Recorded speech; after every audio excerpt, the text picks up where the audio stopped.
vous êtes-vous déjà interrogé sur ce qui a précédé Adam? Et si la terre n'avait pas été vide et informe au moment où Dieu l'a initialement créée, mais avait déjà abrité quelque chose ou quelqu'un d'autre? Dans les tout premiers versets de la Genèse, il nous est dit, au commencement, Dieu créa les cieux et la terre.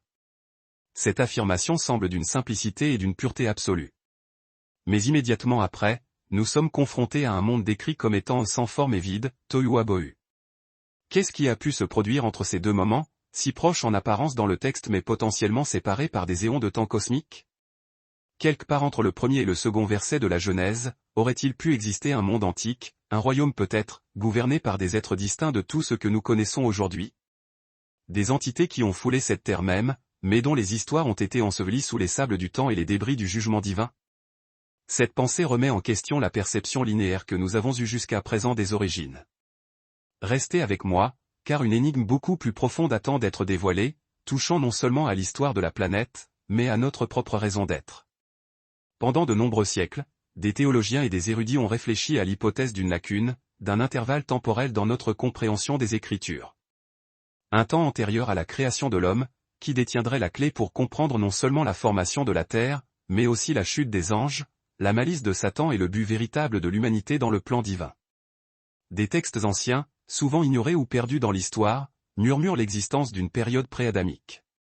Une époque qui pourrait précisément expliquer pourquoi Satan, l'adversaire, était déjà déchu et actif au moment où l'humanité a fait son entrée sur la scène du monde. Alors, prenez un instant pour méditer. Et si tout ce qui nous a été enseigné sur les origines de la vie, le processus de création et la lutte éternelle entre le bien et le mal nécessitait une réévaluation complète? Joignez-vous à moi pour un voyage à travers ces vérités antiques, à la recherche de réponses qui pourraient transformer notre vision de nous-mêmes, de notre monde et de notre rôle dans cette grande histoire de rédemption cosmique. Explorons ensemble cette histoire inédite et ouvrons nos esprits aux mystères cachés dans la parole de Dieu. Et si je vous disais que la Terre que nous voyons aujourd'hui, cette magnifique planète débordant de vie, n'était pas la première? Et si le monde qui existait avant la création d'Adam n'était pas simplement une toile vierge, mais une civilisation ancienne florissante qui est tombée en ruine sous l'effet d'une catastrophe céleste? C'est ici qu'intervient l'hypothèse de l'intervalle, ou théorie du gap. Un concept fascinant qui suggère l'existence d'une coupure temporelle monumentale entre les deux premiers versets de la Genèse. Et au sein de cet intervalle, une histoire entière a été perdue, effacée par un jugement divin. Mais avant de plonger plus profondément dans cette théorie, examinons de près ce que cela implique concrètement. Genèse 1:1 s'ouvre sur les mots, au commencement, Dieu créa les cieux et la terre. Simple, n'est-ce pas? On pourrait s'attendre à une suite décrivant un achèvement radieux. Mais voici le verset suivant, Genèse 1:2, Or, la terre était informe et vide, tohu wabohu, et les ténèbres couvraient la face de l'abîme, théom. Attendez une seconde. Si Dieu vient de créer les cieux et la terre, pourquoi cette même terre est-elle immédiatement décrite comme chaotique, vide, et submergée dans l'obscurité? Pourquoi un Dieu parfait créerait-il un état de désolation et de confusion absolue? C'est à ce point précis que la théorie de l'intervalle se manifeste. Cette théorie postule qu'entre ces deux versets, une période de temps indéfinie s'est écoulée, une ère durant laquelle un monde entier a existé, rempli de vie et de gloire, mais qui a finalement été détruit par un cataclysme d'une ampleur inouïe. Certains suggèrent que ce monde pré-adamique était jadis habité par des êtres angéliques ou même des créatures primordiales, des êtres que nous ne pourrons jamais pleinement appréhender, mais dont les actions ont conduit à une chute, un jugement retentissant, et la nécessité subséquente d'une restauration de la terre. Pour saisir les implications potentielles de cette hypothèse, mettons-nous à la place des théologiens et des érudits qui ont médité sur ce mystère pendant des siècles. L'idée fondamentale est que, bien que Dieu ait initialement créé les cieux et la terre dans un état de perfection, ce qui est implicite dans tout acte créateur divin, quelque chose de catastrophique s'est produit après cette création, entraînant l'état de désordre absolu décrit par l'expression informe et vide.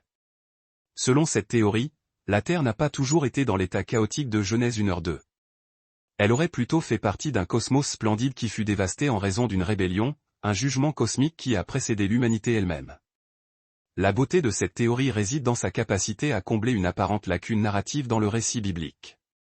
Elle explique comment la terre a pu être à la fois créée, parfaite, puis ruinée, jugée, offrant ainsi à Dieu l'espace pour entamer une nouvelle création, un nouveau monde destiné à être habité par l'espèce humaine. Mais marquons une pause et demandons-nous, si cela est vrai, qu'est-ce qui aurait pu provoquer la destruction totale du monde originel? Serait-ce la chute de Lucifer, l'astre brillant? Après tout, La Bible parle de Lucifer comme d'un être autrefois parfait et resplendissant, le plus élevé des anges, jusqu'à ce que l'iniquité soit trouvée en lui. Ézéchiel 28, 12-17 dresse un portrait saisissant de cet être déchu, parfait en beauté et débordant de sagesse.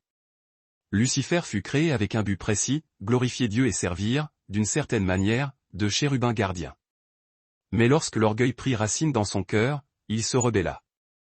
Cette rébellion n'a-t-elle pas seulement causé sa chute du ciel, mais a-t-elle également conduit à la ruine de la terre, bien avant qu'Adam ne soit formé?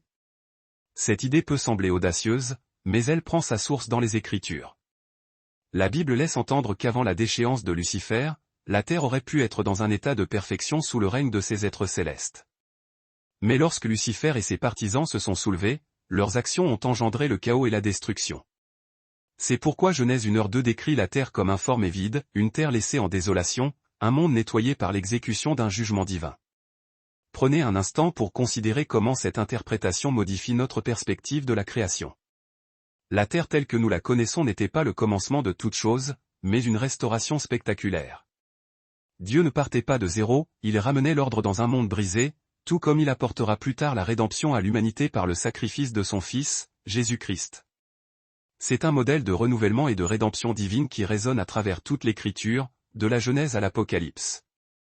Cette théorie n'est pas qu'une abstraction théologique. Elle a des implications pratiques sur la manière dont nous percevons le monde qui nous entoure. Elle suggère que la Terre, bien que belle et pleine de vie, n'est pas immunisée contre les effets des luttes cosmiques et du jugement divin. Le monde naturel tel que nous le voyons aujourd'hui pourrait n'être qu'une ombre du monde qui fut jadis. C'est une pensée qui nous invite à reconnaître que notre existence est tissée dans une histoire cosmique bien plus vaste. Mais il ne s'agit pas seulement de ce qui s'est passé dans le passé. L'hypothèse de l'intervalle nous offre également une leçon précieuse pour nos vies actuelles. Elle nous rappelle que l'œuvre créatrice de Dieu n'est pas un événement ponctuel, mais un processus continu de restauration et de renouvellement. Tout comme il a ramené l'ordre sur une terre chaotique, il continue de ramener l'ordre dans le chaos de nos propres vies. Chaque jour, Dieu travaille à nous restaurer au corps, âme et esprit. Nos luttes, nos épreuves et nos moments de désespoir ne sont pas la fin de notre histoire. Ce sont des occasions pour l'intervention rédemptrice de Dieu, pour que son œuvre transformatrice s'accomplisse dans nos cœurs et nos vies. C'est une vérité à laquelle nous pouvons nous accrocher lorsque nous faisons face aux défis. De même que Dieu a pris la terre chaotique et informe et l'a transformée en un lieu de vie et de beauté, il est à l'œuvre dans nos vies, apportant transformation et guérison. Il y a de l'espoir même dans les moments les plus sombres. Et tout comme la terre fut renouvelée après sa chute, nous pouvons être renouvelés en Christ. C'est le cœur de l'Évangile, l'histoire de la rédemption et de la restauration qui a commencé bien avant Adam et se poursuit jusqu'à la fin des temps. Maintenant, examinons les implications de cette idée dans un contexte plus large. S'il y a eu un monde qui a existé avant Adam, un monde qui est tombé et a été jugé, alors cela nous aide peut-être à comprendre pourquoi Satan, déjà déchu, est si obsédé par l'humanité. Il ne s'agit pas seulement d'une rébellion contre Dieu. Il s'agit d'une vengeance territoriale. Satan, qui avait autrefois la domination sur la terre, voit maintenant l'humanité, créée à l'image de Dieu, l'imago Dei, comme une menace directe à ce qu'il a perdu. Ces tentatives de corrompre et de détruire l'humanité ne sont pas des actes de mal aléatoires. Elles sont la continuation d'une guerre cosmique qui a commencé bien avant l'apparition d'Adam. Mais voici la bonne nouvelle, malgré les forces du mal à l'œuvre dans le monde, le plan de restauration de Dieu se déroule toujours. L'intervalle entre le monde chaotique et ruiné et le monde que nous connaissons aujourd'hui n'est pas le chapitre final. C'est juste une partie de l'histoire continue de la rédemption qui culminera un jour avec le retour du Christ. Il restaurera toutes choses, en faisant toutes choses nouvelles, tout comme il l'a fait au commencement. Alors que nous poursuivons ce voyage de découverte, souvenons-nous que l'histoire de la création n'est pas seulement un récit des commencements, mais une histoire de restauration incessante. La terre sur laquelle nous vivons aujourd'hui n'est pas la création originelle, mais une création restaurée, le reflet de l'œuvre de Dieu en nous. Tout comme il restaure le monde, il nous restaure également, ramenant l'ordre dans notre chaos et nous préparant pour le jour où il fera toutes choses nouvelles à nouveau. Dans la section suivante, nous allons nous plonger dans l'histoire fascinante de la chute de Lucifer et son lien inextricable avec le récit de la création. Restez avec moi, car cette histoire est loin d'être terminée. Et plus nous irons loin, plus nous verrons à quel point tout est connecté dans le grand dessein de Dieu. Et si le sol même sur lequel vous vous tenez était autrefois gouverné par quelqu'un ou quelque chose d'autre? Avant le premier souffle d'Adam, aurait-il pu y avoir une époque où la terre n'était pas le lieu des débuts humains, mais plutôt un royaume qui est tombé en ruine à la suite d'une rébellion céleste? Et qui ou quoi le gouvernait? Pour explorer cela, nous devons nous pencher sur une idée puissante: Lucifer, l'ange déchu, aurait régné sur la terre avant sa rébellion contre Dieu. C'est un concept qui peut sembler étranger de prime abord, mais décortiquons-le et voyons comment il est ancré dans les Écritures. Dans la Bible, Lucifer nous est présenté comme un ange puissant et magnifique, un être doté d'une grande sagesse et d'une gloire créée par Dieu. Ézéchiel 28, 12-17 brosse un portrait saisissant de Lucifer à son apogée. Il était la marque de la perfection, plein de sagesse et parfait en beauté. Il était en Éden, le jardin de Dieu. Il fut oint comme chérubin protecteur. Et c'est ici que cela devient intrigant. La Bible nous dit que Lucifer n'était pas un ange ordinaire. Il fut placé dans une position d'autorité et d'influence cosmique. Certains théologiens suggèrent que Lucifer n'était pas seulement un ange de haut rang au ciel, mais qu'il lui avait également été assigné la domination sur la terre. Réfléchissez-y. La terre fut créée pour être habitée, Ésaïe 45, 18.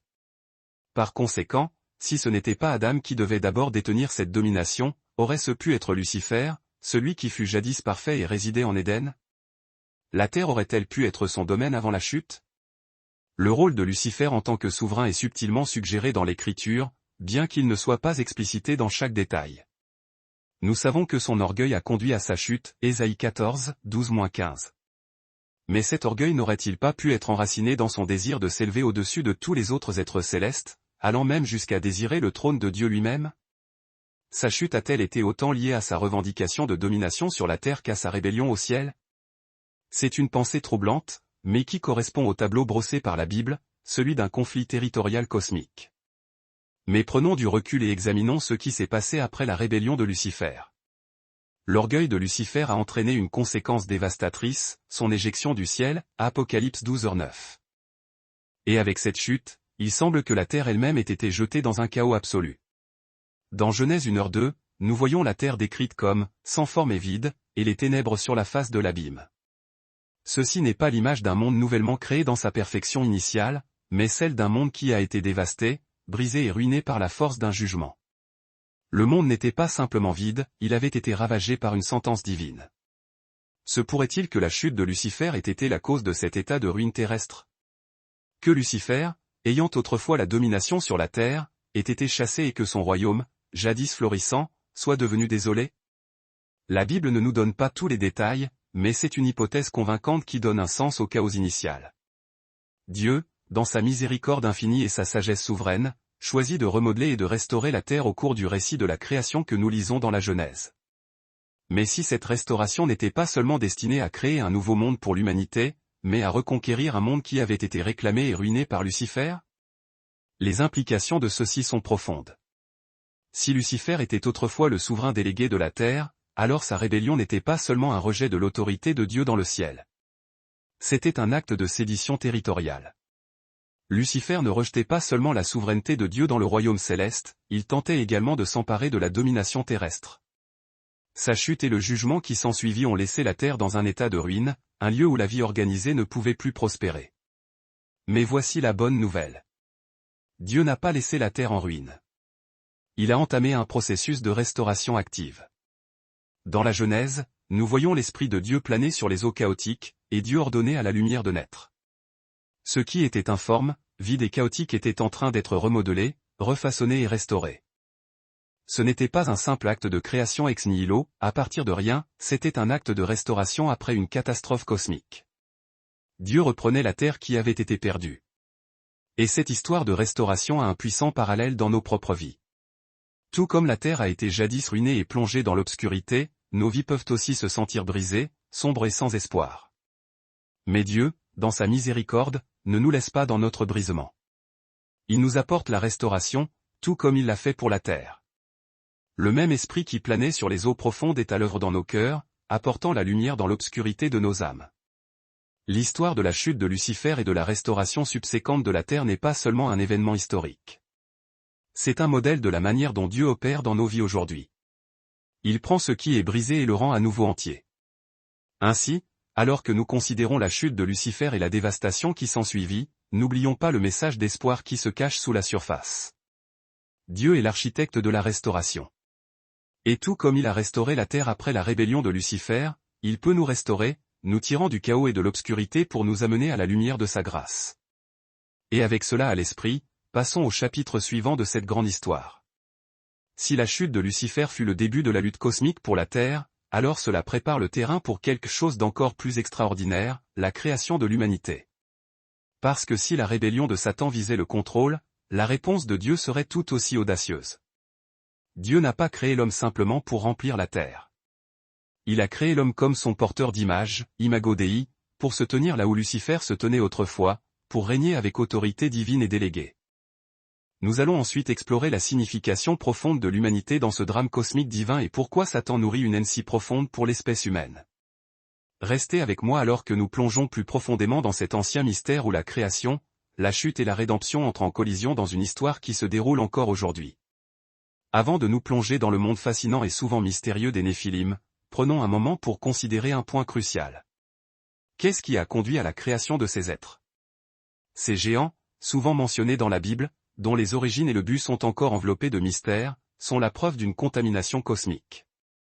La clé pour comprendre les Néphilim réside dans un récit des tout premiers chapitres de la Genèse, une histoire d'anges, de rébellion non territoriale, et d'intervention divine. Genèse 6, 1-4 fournit une mention brève mais frappante des Néphilim. Lorsque les hommes eurent commencé à se multiplier sur la surface de la terre et que des filles leur furent nées, les fils de Dieu virent que les filles des hommes étaient belles, et ils prirent pour femmes celles qu'ils choisirent parmi elles. Mais vient ensuite la partie la plus énigmatique. Les Néphilim étaient sur la terre en ces jours-là, et aussi après cela, lorsque les fils de Dieu vinrent vers les filles des hommes, et qu'elles leur donnèrent des enfants. Ce sont eux qui furent les hommes puissants de l'Antiquité, les hommes de renom, les titans. Maintenant, qui sont ces fils de Dieu, Benei à Elohim, et pourquoi sont-ils descendus sur terre pour s'unir aux humains? De nombreux érudits et théologiens ont débattu de ce passage pendant des siècles. La compréhension la plus ancienne et la plus répandue suggère que les fils de Dieu étaient des anges déchus, des êtres célestes qui, au lieu de rester dans leur domaine propre, leur position angélique, sont descendus sur terre et ont pris des épouses humaines. Ces unions illégitimes ont produit une progéniture connue sous le nom de Néphilim, qui étaient décrits comme des géants ou des hommes puissants, des figures semi-divines de grande renommée. Mais que s'est-il passé exactement? La Bible n'offre pas tous les détails de cette transgression, mais il semble clair que ces fils de Dieu n'étaient pas censés interagir avec les humains de cette manière hybride. En fait, certaines traductions très anciennes de la Bible, en particulier la Septante, une traduction grecque antique, utilisent explicitement le terme ange pour décrire ces êtres. Si ces fils de Dieu étaient bien des entités angéliques, alors nous sommes face à un tableau dérangeant.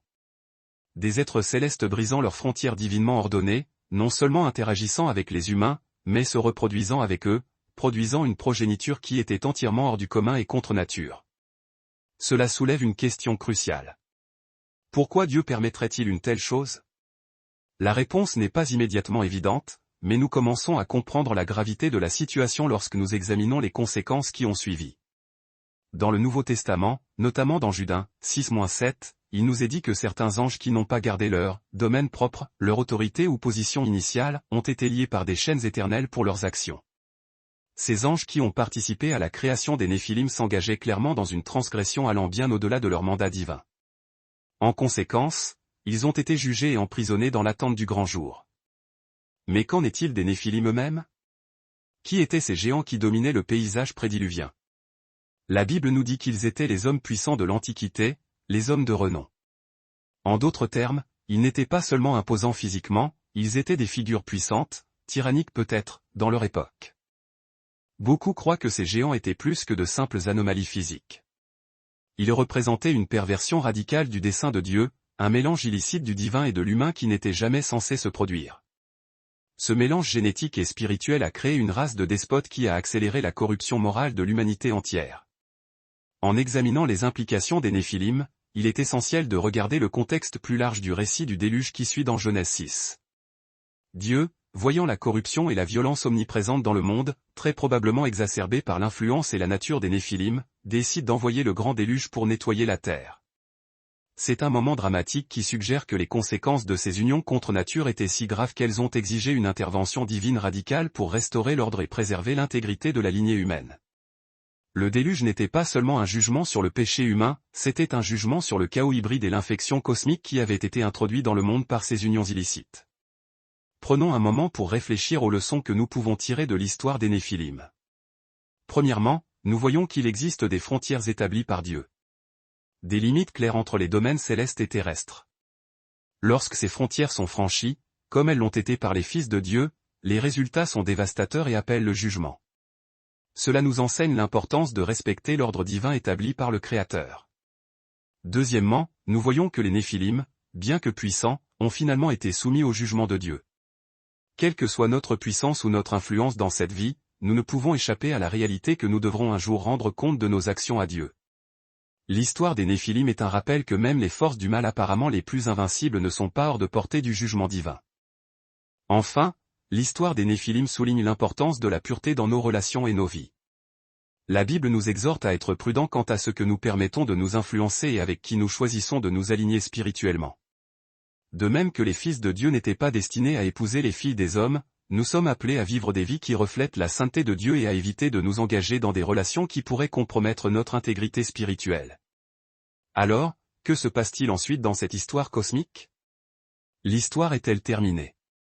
Alors que le déluge a balayé les Néphilim et leur influence corruptrice, une question essentielle demeure, ces êtres, ces géants de stature et d'influence, pourraient-ils revenir hanter notre réalité? Certains théologiens suggèrent que l'esprit même des Néphilim, cette essence de transgression des frontières divines, n'a jamais été complètement éradiquée. Leur influence subsisterait, se manifestant sous diverses formes de chaos moral et spirituel au fil des âges. D'autres se tournent vers les écrits prophétiques, en particulier le livre de l'Apocalypse, où est dépeinte une ultime confrontation entre les forces du bien et du mal, une guerre finale dont l'intensité fait étrangement écho au conflit ancestral déclenché par l'arrivée des Néphilim sur Terre. Ces géants n'étaient que des pions, une manifestation violente, mais ils n'ont pas eu le dernier mot. Le déluge, en tant qu'acte de jugement divin suivi de la restauration du monde, nous rappelle que même les puissances des ténèbres les plus imposantes restent assujetties à l'autorité et à la souveraineté illimitée de Dieu. Tandis que nous explorons ce chapitre étrange et mystérieux de la Bible, nous sommes réconfortés par cette vérité fondamentale, c'est Dieu, et lui seul, qui dicte la conclusion de l'histoire. Le monde a pu être souillé par ces êtres puissants et déchus, mais c'est le Créateur qui, en fin de compte, a rétabli l'ordre. Et de même qu'il a imposé l'ordre au milieu du chaos du monde antique, il continue d'introduire la structure et la paix au sein des désordres de nos vies contemporaines. Dans la section suivante, nous allons plonger plus profondément dans les implications spirituelles de ces événements primordiaux, examinant comment ils réverbèrent et nous affectent dans le présent. Les Néphilim sont peut-être un souvenir lointain, une légende enfouie, mais leur histoire nous parle avec urgence aujourd'hui, nous mettant en garde contre les périls de la violation des limites sacrées et de la quête de pouvoir en dehors de la volonté divine. Restez avec moi alors que nous révélons les vérités profondes cachées dans ces récits antiques. Lorsque nous réfléchissons à la création de l'humanité, nous l'imaginons souvent comme le point zéro, le début de toute existence telle que nous la connaissons. Mais si la création d'Adam n'était pas le premier moment de l'existence terrestre? Et s'il s'agissait plutôt du commencement d'un nouveau cycle dans une histoire bien plus ancienne, déjà marquée par la rébellion angélique, le jugement sévère, et la restauration divine? Pour saisir la raison profonde de la création d'Adam, il est nécessaire de prendre du recul et de considérer l'ampleur du drame cosmique en cours, un drame qui englobe la chute retentissante de Lucifer et la nécessité subséquente de réorganiser la Terre. Mais le plus profond est le rôle qui fut assigné à Adam. Un rôle qui n'était pas seulement destiné à peupler la Terre, mais à remplacer ce qui avait été irrémédiablement perdu. Commençons par contempler l'état du monde qui existait avant l'apparition d'Adam. Si nous adhérons à l'hypothèse selon laquelle Lucifer, l'astre du matin, a régné autrefois sur la Terre, alors la création d'Adam n'est pas la simple émergence d'une nouvelle race humaine. Elle est un acte de réclamation divine. Adam n'était pas simplement le premier être humain, le prototype biologique. Il était la première nouvelle création après une chute cosmique d'une ampleur terrifiante. Représentez-vous la scène ainsi, avant Adam, la Terre était dans un état d'anarchie, de désordre chaotique et de désolation complète. C'était un monde sous l'emprise des forces de la rébellion. Ces forces avaient jadis fait partie du plan divin originel, mais s'étaient violemment retournées contre leur créateur. Lorsque Lucifer a chuté, entraînant un tiers des armées célestes dans sa déchéance, la Terre fut laissée à l'abandon, une ombre dévastée de son ancienne splendeur. C'est ici qu'Adam fait son entrée. La décision de Dieu de créer Adam n'était pas uniquement une mesure démographique. C'était une manœuvre stratégique visant à restaurer l'ordre perdu lorsque Lucifer s'était rebellé. Adam fut créé pour prendre la domination absolue sur la terre, pour occuper la position de régent que Lucifer avait autrefois détenue. Mais, à la différence de Lucifer, Adam fut conçu pour s'aligner parfaitement sur le dessein de Dieu, et non pour le défier. La Bible nous révèle qu'Adam a été fait à l'image de Dieu, Genèse 1h26. Ce détail est capital. Adam n'était pas une simple créature parmi d'autres. Il était destiné à refléter la gloire même de Dieu et à gouverner la terre en parfaite harmonie avec sa volonté souveraine. Tel fut le plan immémorial de Dieu pour l'humanité, être les gardiens de la création, prendre soin de la terre et vivre en communion ininterrompue avec lui.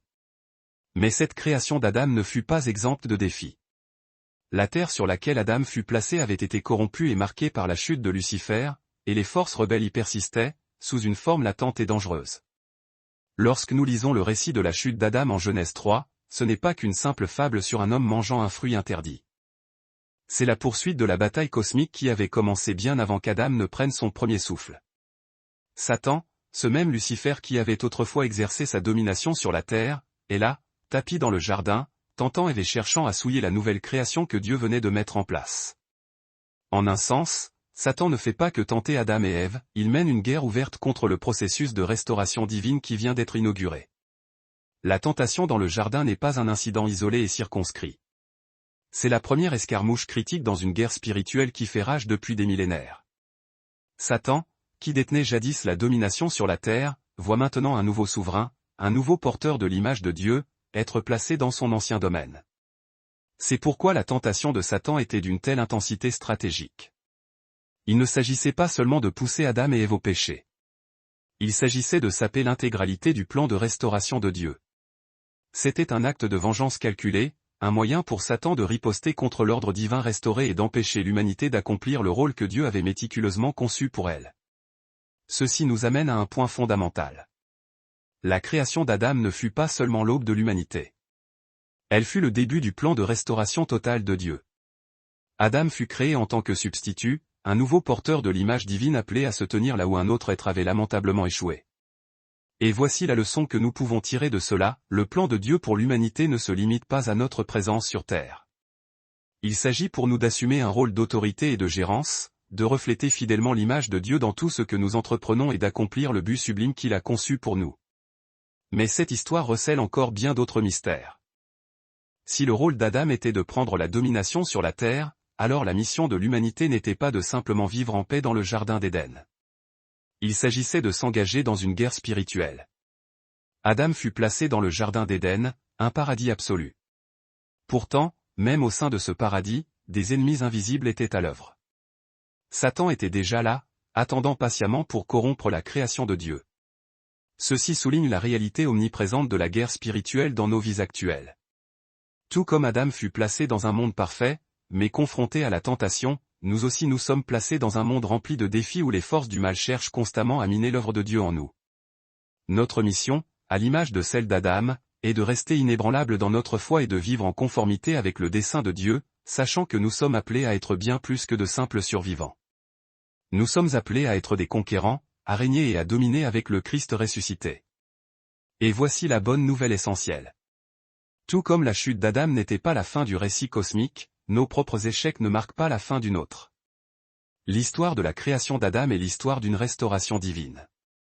Une restauration qui a commencé avec Adam, mais qui fut pleinement accomplie en Jésus-Christ, le second Adam. De même qu'Adam a échoué dans le jardin, Jésus a triomphé sur la croix. Il est venu pour restaurer ce qui avait été perdu lors de la chute et pour établir de manière définitive le royaume de Dieu sur terre. Par Jésus, nous recevons l'opportunité de réclamer l'autorité perdue et d'accomplir le dessein que Dieu a pour nous. Non seulement nous sommes restaurés à l'image de Dieu, mais nous sommes invités à participer activement à la mission divine d'apporter le royaume de Dieu sur la terre. Alors que nous méditons sur la création d'Adam, rappelons-nous qu'il ne s'agissait pas simplement du début de la vie humaine. Il s'agissait du commencement d'une restauration d'ordre divin.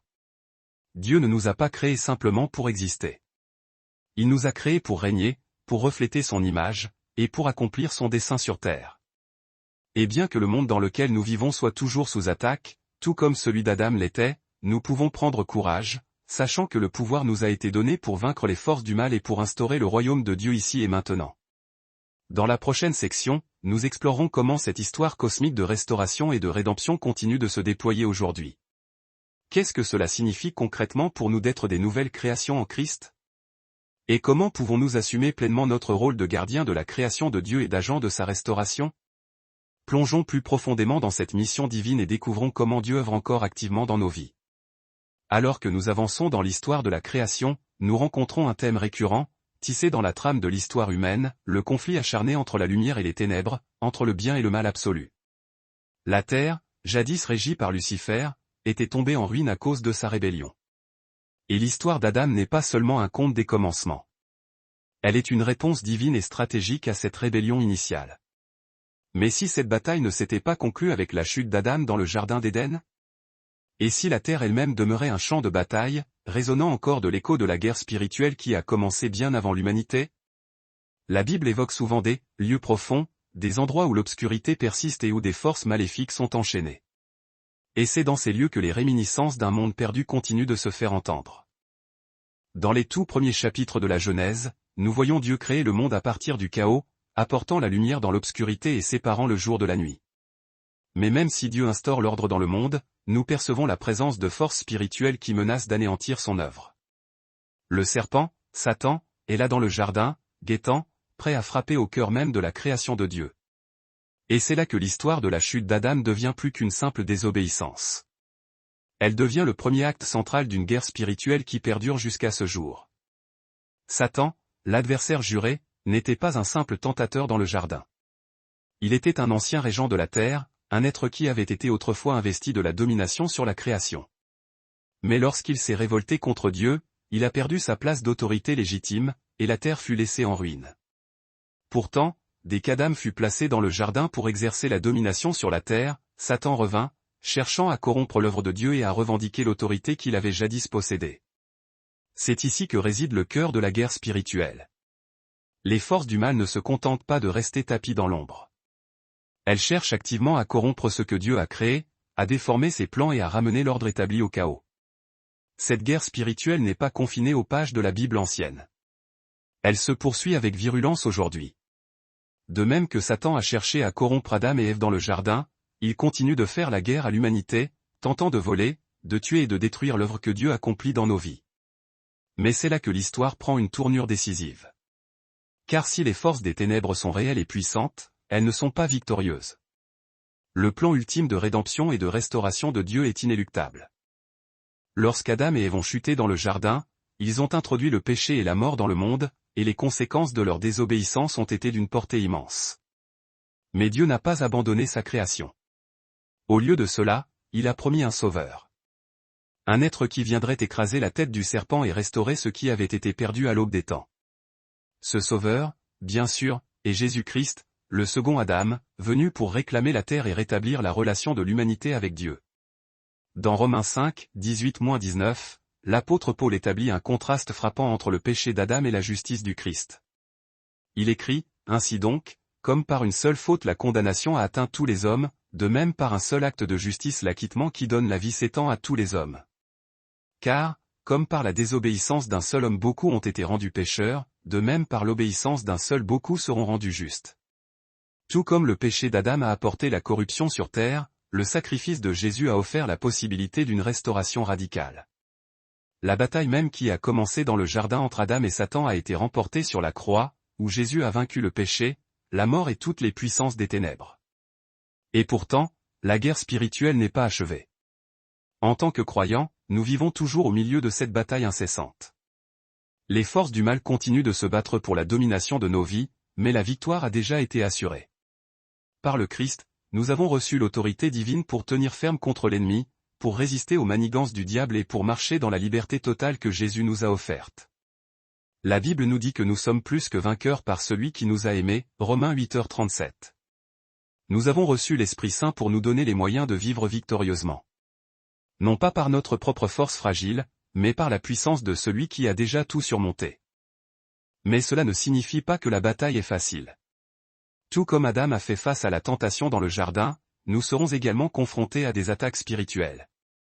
L'ennemi cherchera à nous tromper, à nous égarer et à nous tenter vers la désobéissance. Mais nous devons nous souvenir que nous ne nous battons pas astérisque pour astérisque la victoire. Nous nous battons astérisque à partir astérisque d'une position de victoire déjà acquise. La bataille spirituelle qui a commencé dans le jardin et s'est poursuivie à travers l'histoire a déjà été définitivement gagnée par Jésus-Christ. Notre rôle est désormais de marcher dans cette victoire, de faire confiance à sa puissance et de compter sur sa grâce lorsque nous faisons face aux combats de la vie quotidienne. Les lieux profonds, les fosses d'obscurité, sont toujours bien réels. Mais en tant que disciples du Christ, nous sommes appelés à être la lumière dans ces endroits, à faire rayonner la lumière du Christ dans les ténèbres et à repousser les forces du mal. C'est pourquoi nous devons être vigilants, car l'ennemi rôde encore, cherchant qui dévorer. Mais nous ne combattons pas seuls. Nous combattons avec la puissance de l'Esprit Saint, la parole de Dieu, et la victoire qui a déjà été garantie pour nous. Et tandis que nous continuons à naviguer sur ce champ de bataille spirituelle, nous devons nous souvenir de l'espérance ultime qui nous attend. Tout comme Dieu a restauré la terre après la rébellion de Lucifer, il apportera une restauration complète et parfaite lorsque le Christ reviendra. La victoire finale est certaine. Et en ce jour-là, les forces du mal seront totalement et définitivement vaincues. Il n'y aura plus de péché, plus de souffrance, plus de douleur. La terre sera restaurée dans sa beauté originelle et l'humanité vivra en harmonie parfaite avec Dieu, exactement comme il l'avait prévu dès le tout début. Mais jusqu'à ce que ce jour arrive, nous devons continuer à tenir ferme, à résister à l'ennemi et à vivre dans la lumière triomphante de Dieu. Tout comme Adam fut placé sur terre pour prendre la domination et régner, nous, en tant qu'enfants de Dieu, sommes appelés à exercer notre domination sur les forces spirituelles des ténèbres. Notre mission est d'apporter le royaume de Dieu sur terre, de faire briller sa lumière dans les ténèbres et de vivre ses desseins dans un monde encore ravagé par les effets de la chute. Tandis que nous poursuivons ce voyage, nous allons explorer comment les forces du mal, bien que vaincues, continuent de façonner notre monde. Mais nous verrons aussi comment, par le Christ, nous pouvons surmonter chaque obstacle, chaque tentation et chaque attaque. La guerre fait peut-être encore rage, mais l'issue est déjà décidée. La victoire appartient à Dieu, et nous sommes ses enfants triomphants. Dans la section suivante, nous plongerons plus profondément dans la manière dont cette guerre spirituelle est menée dans nos vies quotidiennes et ce que signifie vivre comme plus que des conquérants en Christ. Restez avec moi alors que nous continuons de découvrir la vérité qui se cache sous la surface et apprenons à marcher dans la victoire que Jésus a obtenue pour nous.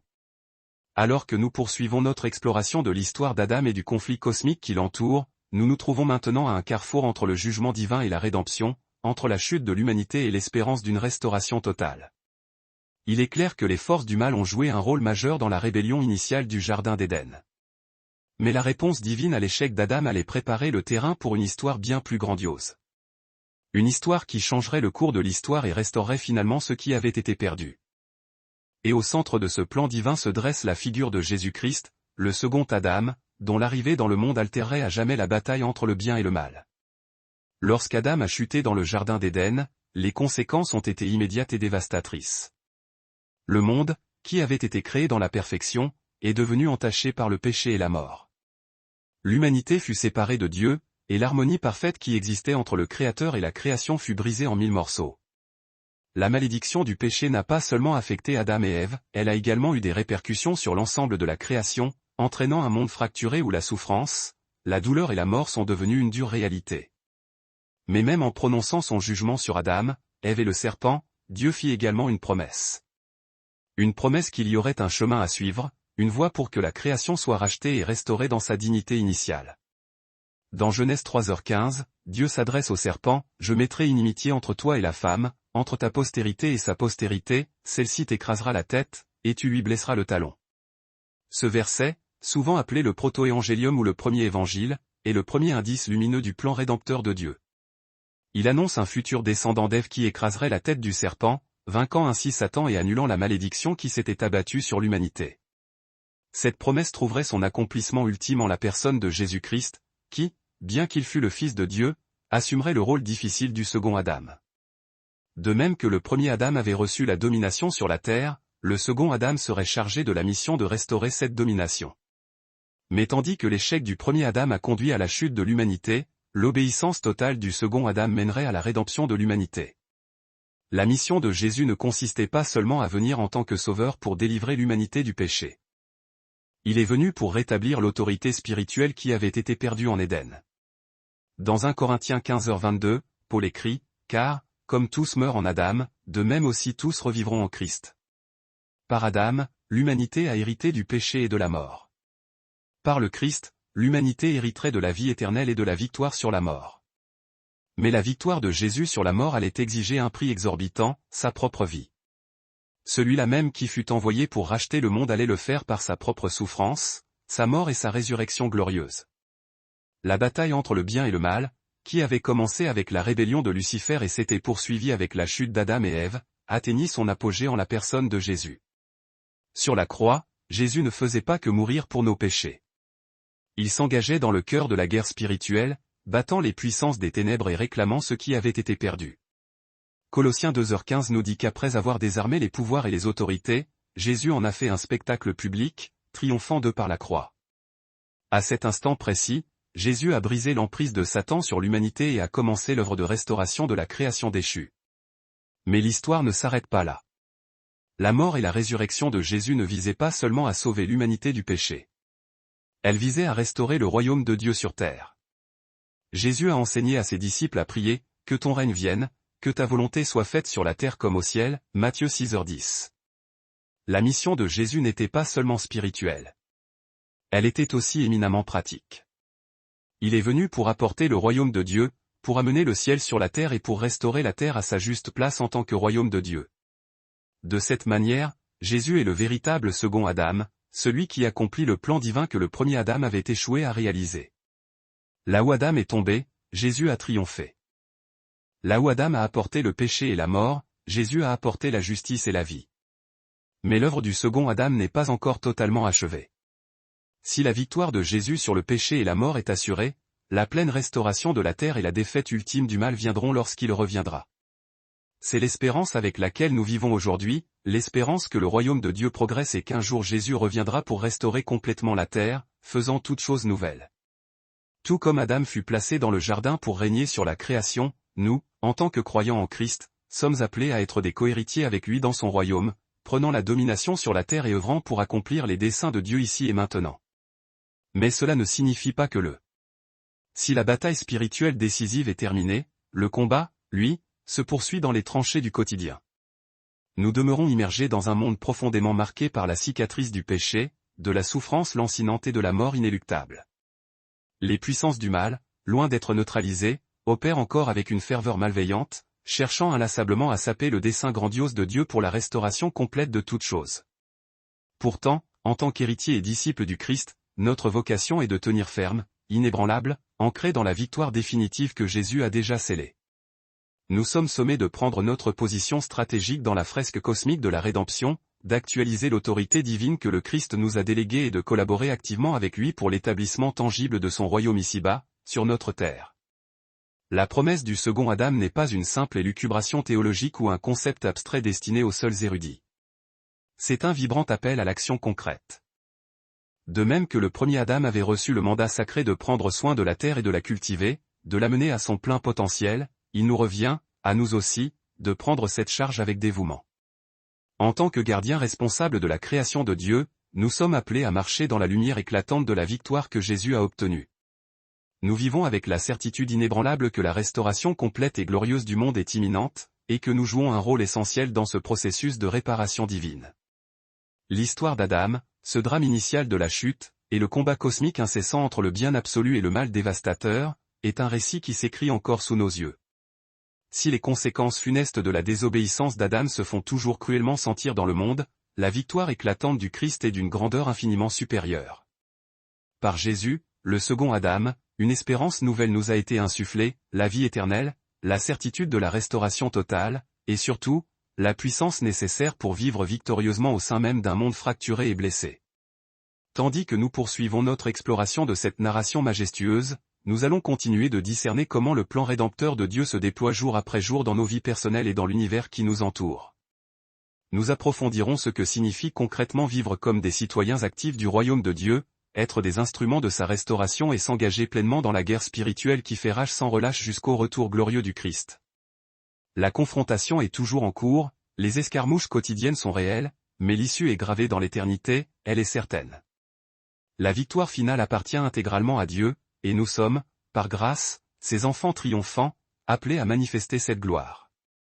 Dans la section qui suivra, nous allons examiner de manière très précise comment, en tant que croyants, nous pouvons prendre part activement et concrètement à ce processus de restauration. Il s'agit de s'affermir dans notre foi, de résister avec vigueur aux stratagèmes des forces du mal, et de vivre pleinement, ici et maintenant, la victoire que le Christ a déjà remportée pour nous. Restez avec moi alors que nous continuons à déterrer ces vérités profondes qui nous conféreront la force et l'audace nécessaires pour vivre sans crainte dans ce monde, fiers citoyens du royaume de Dieu. Alors que nous atteignons le terme de ce voyage initiatique à travers l'ancienne histoire cosmique de la création, de la rébellion et de la rédemption, il est difficile de ne pas ressentir la portée monumentale de ce récit. Dès l'aube des temps, nous avons vu comment la Terre, dans toute sa splendeur initiale, fut régie par un être d'une puissance inconcevable, Lucifer. Son orgueil démesuré a engendré une rébellion si vaste qu'elle a ébranlé les fondations mêmes de la création, laissant le monde dans un état de ruine spirituelle et matérielle. Et c'est là que commence l'histoire d'Adam. Ce n'est pas seulement le commencement de l'humanité, mais le coup d'envoi d'une restauration divine orchestrée. C'était le premier pas calculé dans le plan grandiose de Dieu pour récupérer ce qui avait été si tragiquement perdu. À travers Adam, nous observons l'image parfaite de Dieu, hélas entachée par la faillite du péché. Mais nous apercevons aussi la première lueur d'espoir, une promesse qui, un jour, percerait les ténèbres les plus épaisses. La tentation dans le jardin n'était pas un simple incident autour d'un fruit défendu. C'était bien plus que la désobéissance d'Adam et Ève. C'était la manifestation des forces des ténèbres, toujours actives et présentes dans le monde, cherchant à corrompre sans répit l'œuvre parfaite de Dieu. C'était la poursuite de la guerre acharnée de Satan contre le Créateur, une guerre qui avait débuté bien avant même que l'humanité ne soit façonnée et qui se prolonge jusqu'à ce jour. Mais au cœur même de cette lutte cosmique, nous contemplons la miséricorde inouïe de Dieu, sa promesse indéfectible de rédemption, et le commencement du récit magistral de la restauration. La chute d'Adam n'était pas la fin, elle fut le point de départ de quelque chose de bien plus grand. Et nous arrivons alors à la partie la plus puissante, la plus centrale de cette histoire, l'avènement de Jésus-Christ, le second Adam. Là où le premier Adam a lamentablement échoué, le second Adam a triomphé avec éclat. Jésus est venu pour réparer ce qui était brisé, pour annuler les ravages causés par le péché et la rébellion, et pour instaurer le royaume de Dieu sur terre. Sa mort sur la croix n'était pas seulement une affaire de salut individuel pour l'humanité. C'était une victoire définitive sur les puissances du mal qui avaient corrompu la création de Dieu. Ce fut un triomphe éclatant dans la guerre cosmique qui faisait rage depuis des millénaires, une guerre née dans les cieux et qui s'était déversée sur la terre, affectant chaque parcelle de la création. Mais l'histoire ne s'arrête pas à la mort de Jésus. Sa résurrection fut le sceau de la victoire, qui fixa irrévocablement le destin de Satan et de ses forces.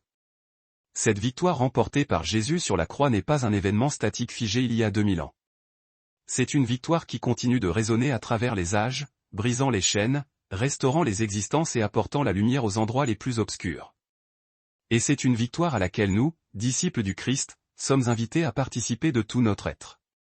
En tant que créatures nouvelles, en tant que citoyens du royaume de Dieu, nous sommes appelés à rester fermes et inébranlables dans la victoire que le Christ a déjà garantie.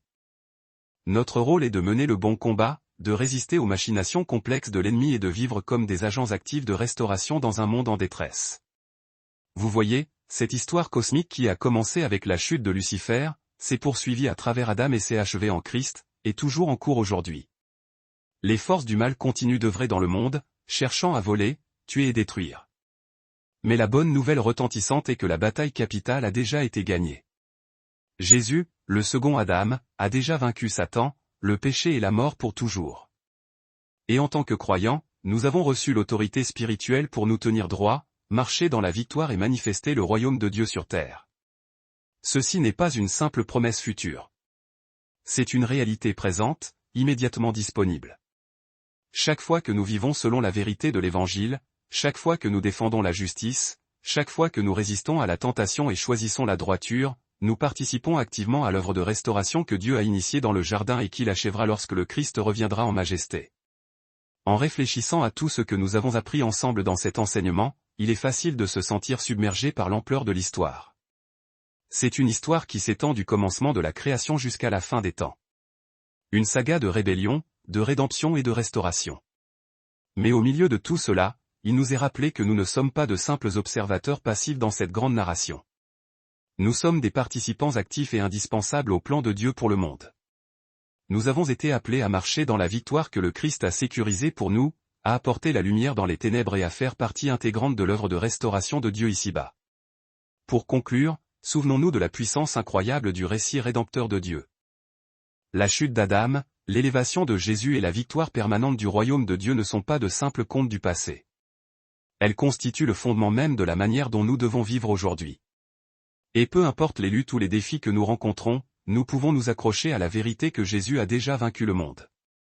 La victoire nous appartient en Christ.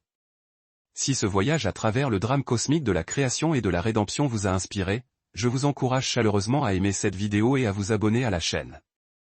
Nous n'avons fait qu'effleurer la surface de l'incroyable histoire que Dieu est en train de raconter. Et j'aimerais que vous vous joigniez à moi pour continuer à explorer sa parole ensemble. En plongeant plus profondément dans ces récits, nous découvrirons davantage le plan de Dieu pour l'humanité, les batailles spirituelles qui font rage autour de nous, et l'assurance de la victoire déjà acquise par Jésus-Christ. Votre soutien compte énormément, et en vous abonnant, vous resterez informé de toutes les futures vidéos qui vous mettront au défi, vous inspireront et vous équiperont pour vivre audacieusement en tant que citoyen du royaume de Dieu. N'oubliez pas d'aimer, de partager et de commenter ci-dessous avec vos réflexions. Comment cette histoire du second Adam vous a-t-elle impacté personnellement? Quelles leçons cruciales pouvons-nous tirer de l'échec d'Adam et du triomphe de Christ?